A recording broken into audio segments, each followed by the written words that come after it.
오늘 마태복음 24장 말씀을 좀 보겠습니다.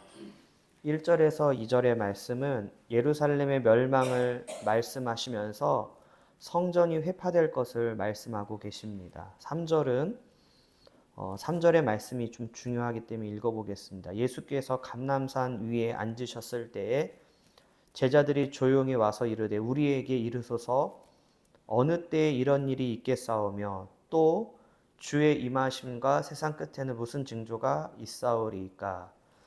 그래서 어느 때에 이런 일이 있겠사오며 해서 이런 일은 2절에서 말씀하신 예루살렘 성전 파괴에 대한 내용이고요.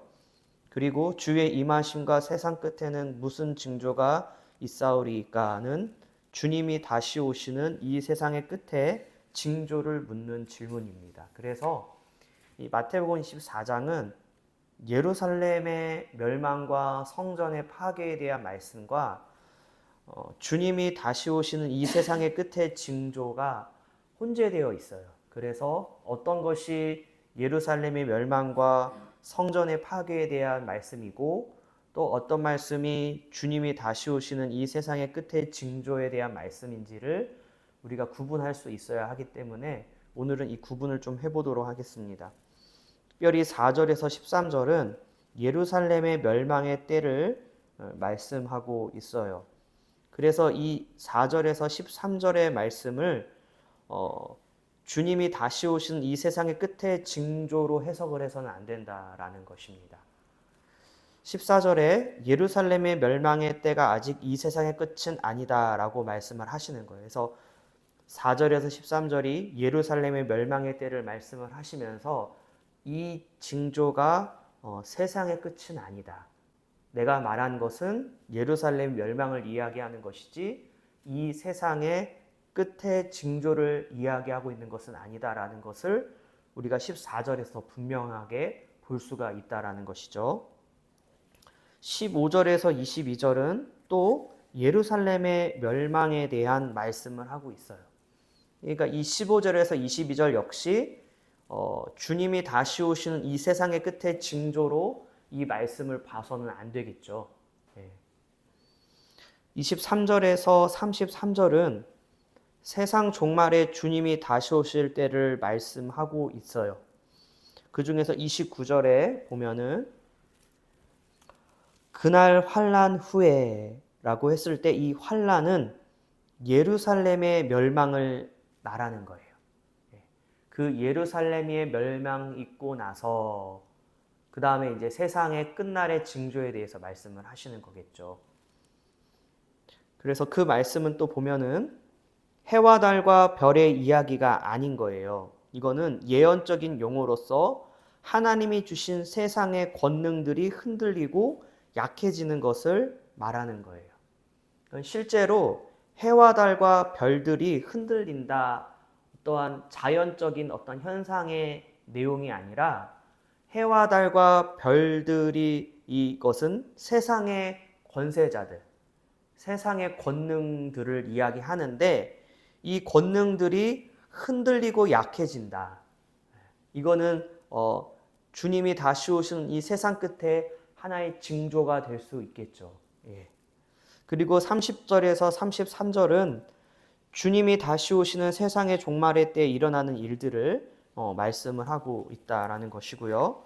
또 34절에서 35절은 다시 예루살렘의 멸망을 말씀하고 계신다라는 거예요. 그러니까 이렇게 주님이 다시 오실 때 세상의 징조를 말씀하시다가 또 다시 예루살렘 멸망을 말씀하시고 이런 부분들을 우리가 잘 볼 수 있어야지 그러지 않으면 우리가 이 마태복음 24장을 다른 해석을 하기가 어려워지고요.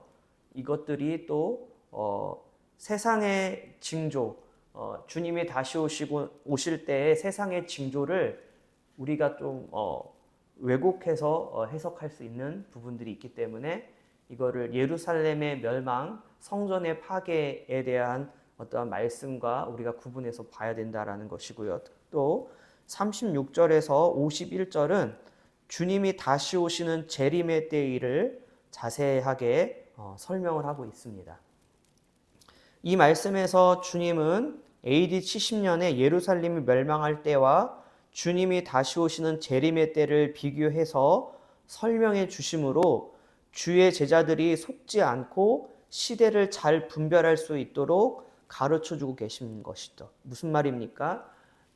왜 제자들이 질문을 그렇게 한 것도 있죠. 예루살렘이 멸망하는 때가 언제고, 근데 이제 제자들이 그렇게 해석한 것은 예루살렘의 멸망이 곧 세상의 종말이다라는 생각을 가진 거예요, 유대인들이. 그게 유대인들의 종말론입니다. 그런데 예수님은 지금 마태복음 24장에서 예루살렘의 멸망이 세상의 종말의 끝이 아니다라는 것을 말씀하고 계시는 거예요. 이게 유대인이었던 제자들에게 굉장히 중요한 내용인 것입니다. 그래서 예수님이 계속 말씀하시는 건 뭐예요? 예루살렘이 멸망하고 성전이 파괴되더라도 그것은 세상의 끝에 종말의 징조는 아니다라는 말씀을 계속 하고 계시는 거예요. 그러니까 이 마태복음 24장에서 예수님이 말씀하신 의도를 잘 아시겠죠? 그러면은 미혹하는 자들이 어떻게 제자들을 미혹하겠어요?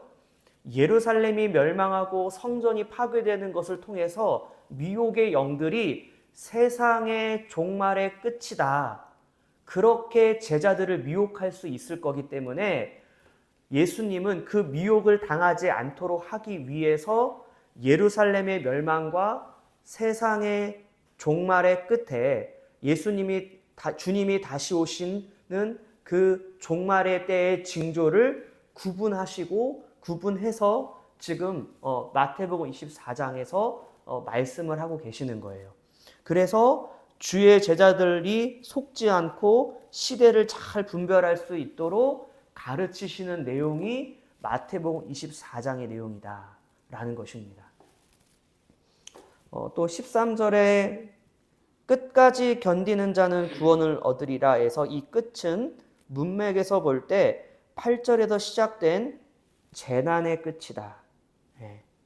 8절에 이 모든 것은 재난의 시작이다 라고 했잖아요. 그러면 그 재난의 끝이 있을 거 아니겠어요? 그건 뭐겠습니까? 제가 말씀드렸지만 앞서 말씀드린 바와 같이 4절에서 13절은 예루살렘의 멸망에 대한 말씀이죠. 그러면 재난의 시작은 예루살렘의 멸망의 시작인 것이고, 이 재난의 끝은 예루살렘의 멸망의 끝, 이걸 얘기하겠죠. 그래서 이 예루살렘이 멸망할 때까지 끝까지 견뎌야 된다, 그 말씀을 하시는 거예요. 이거는 세대주의 종말론자들이 해석하는 것처럼 적그리스도가 와서 7년 대환란이 있는데 그 환란을 끝까지 견디는 자는 구원을 얻는다라는 식으로 해석을 해서는 안 된다라는 말씀인 거예요. 제가 드리는 말씀은. 아시겠죠? 이건 제자들에게 하시는 말씀이에요. 예루살렘이 멸망의 시작이 있고 그게 재난의 시작이고 8절에, 그리고 이제 13절에는 재난의 끝까지 견디는, 너희들이 예루살렘이 멸망할 때까지 나에 대한 믿음을 끝까지 지키고 붙잡고 있으면 너희들은 구원을 얻을 것이고, 그것은 예루살렘의 멸망은 결코 세상의 끝이 아닐 것이다, 이거를 지금 이야기하는 겁니다. 그리고 34절에 제자들에게 이 세대가 지나가기 전에 이 일이 다 이루리라 라는 것은, 야, 너희 세대에 예루살렘의 멸망을 보게 될 것이다. 실제로 그렇잖아요. AD 70년경에 예루살렘을 멸망을 하는데 AD 70년에 제자들이 다 어때요? 생존해 있지 않은 제자들도 있겠지만, 얼추 보면은 그때에도 제자들은 생존해 있었던 때이기도 하죠. 그렇기 때문에 이게 이 세대가 지나가기 전에 이 일이 다 이루어지라 해서 이 일은 뭐냐면 예루살렘의 멸망을 이야기하는 것이죠. 이거는 결코 이 적그리스도의 그 7년 대환란을 이 세대가 지나가기 전에 다 보게 될 것이다. 이게 이제 시한부 종말론자들이 이 마태복음 24장을 해석하는 해석의 방법이고, 뭔가 지금 당장 적그리스도에 의해서 뭔가 일어날 것만 같이 그런 식으로 겁박을 주고 두려움을 주면서 어떻게 합니까? 미혹하려고 하는 일들이 있지 않겠습니까? 그래서 여러분들이 이 프린트를 잘 보시면서 마태복음 24장을 보실 때 어떤 부분이 예루살렘의 멸망에 대해서 이야기하고 있는지, 또 어떤 부분이 주님이 다시 오신 이 세상 끝의 징조에 대한 말씀인지를 잘 구분하셔서 우리가, 여러분 한번 집에 가셔서 마태복음 24장에 미혹에 대한 단어가 얼마나 많이 나오는지를 한번 찾아보십시오. 굉장히 많이 나옵니다. 미혹하리라, 미혹하겠으며, 막 이런 말씀들이 많이 나오는 것은 그만큼 하나님의 때가 종말의 때가 가까이 올수록 성도들을 미혹하는 일들이 많이 있기 때문에 저는 이것에 대한 방지 차원에서 마태복음 24장을 조금 다루었습니다. 그래서 여러분들이 다른 건 몰라도 마태복음 24장의 말씀으로 미혹되는 일은 없으시기를 바라겠습니다. 하나님 아버지 감사합니다. 주님이 주신 생명의 말씀이 왜곡되고 더럽혀지는 일이 없게 하시고, 그 생명의 말씀으로 우리의 영이 살게 하시고 우리를 진리 가운데로 이끄시고 인도하여 주옵소서.